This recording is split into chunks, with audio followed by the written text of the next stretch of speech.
সবাইকে শুভেচ্ছা। Government sponsored একটি প্রচারণা বাজারে ছাড়া হয়েছে। ভয়ঙ্কর রূপে ফিরবে বাংলাদেশ ছাত্রলীগ। প্রথম কথা, ছাত্রলীগের ফেরার কিছু নেই, ছাত্রলীগ লড়াইয়ের মধ্যেই আছে। দ্বিতীয় কথা, ফেরার কথা যদি বলি, ভয়ঙ্কর রূপে নয়, ভরসা হয়ে ফিরবে বাংলাদেশ ছাত্রলীগ।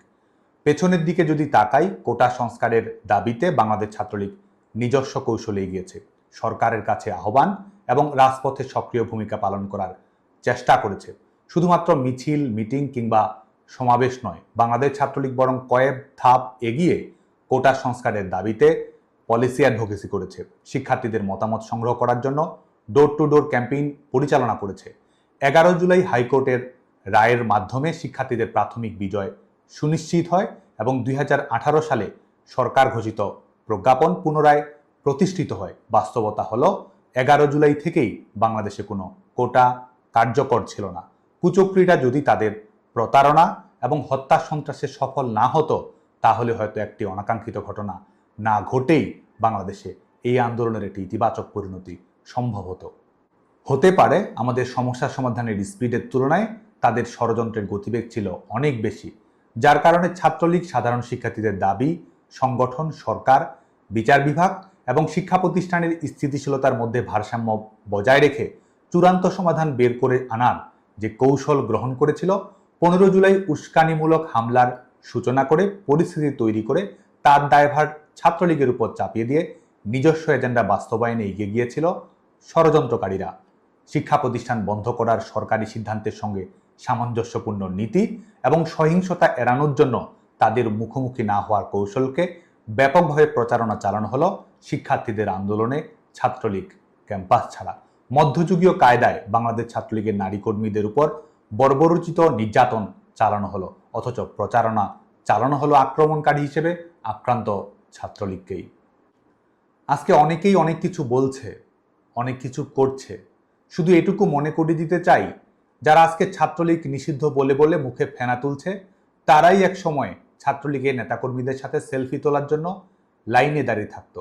উড়ে এসে জুড়ে বসে যারা আজকে ক্ষমতার দাপট দেখাচ্ছে, ছাত্রলীগের কর্মী সমর্থকদের ক্লাস পরীক্ষায় অংশগ্রহণ করতে দিচ্ছে না, তারাই বিগত সময়ে নির্বিঘ্নে একাডেমিক জীবন সমাপ্ত করেছে, ক্যাম্পাসে অ্যাক্টিভিজম করেছে।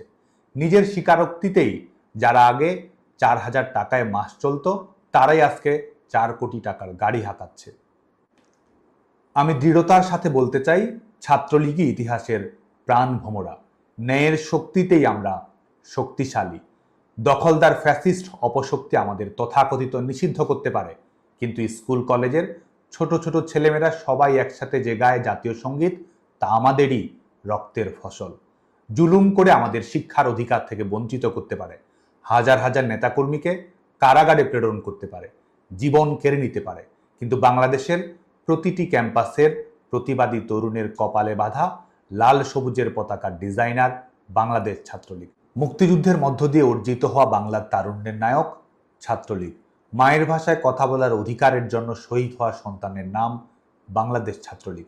যুগে যুগে স্বৈর শাসকের বিরুদ্ধে প্রতিবাদ করে গণতন্ত্রের দাবিতে জনতার ক্ষমতা জনতার কাছে ফিরিয়ে দেওয়ার লড়াইয়ের নাম বাংলাদেশ ছাত্রলীগ। দখলদার স্বৈরশাসক আমাদের নিষিদ্ধ করেছে, আমরা বাংলাদেশে গণতন্ত্র ফিরিয়ে দেব। আমাদের সার্টিফিকেট বাতিল করেছে, অবৈধ সরকারের কাছে আমরা সার্টিফিকেট ফেরত চাই না। গণতন্ত্রের জন্য রাজপথের লড়াইয়ে জনতার সার্টিফিকেটই আমাদের কাছে অধিকতর মূল্যবান। আমাদের উপর দমন পীড়ন জুলুম চালিয়েছে, আমরা ন্যায় বিচার নিশ্চিত করব। শিক্ষার্থীরা আমাদের বন্ধু, পক্ষ, প্রতিপক্ষ নয়। আমরা বনামের রাজনীতিতে না, বরং এবংয়ের রাজনীতিতে বিশ্বাস করি। ভবিষ্যতেও সকল সাধারণ শিক্ষার্থীর মানসম্মত একাডেমিক জীবন, দক্ষ মানব সম্পদে পরিণত হওয়া এবং সবার উন্নত ক্যারিয়ার নিশ্চিত করার জন্য বাংলাদেশ ছাত্রলীগ কাজ করে যাবে। আমি নিশ্চিত করে বলতে চাই, ভয়ঙ্কর রূপে নয়, ভরসা হয়েই ফিরবে বাংলাদেশ ছাত্রলীগ। ভয়ের রাজনীতি নয়, জয়ের রাজনীতিই আমাদের ভবিষ্যৎ। ক্ষমতার তোষামোদী নয়, গণতন্ত্র এবং ন্যায় বিচারের জন্যই আমাদের লড়াই। আপনারা সবাই ভালো থাকবেন, সুস্থ থাকবেন, নিরাপদে থাকবেন। জয় বাংলা, জয় বঙ্গবন্ধু।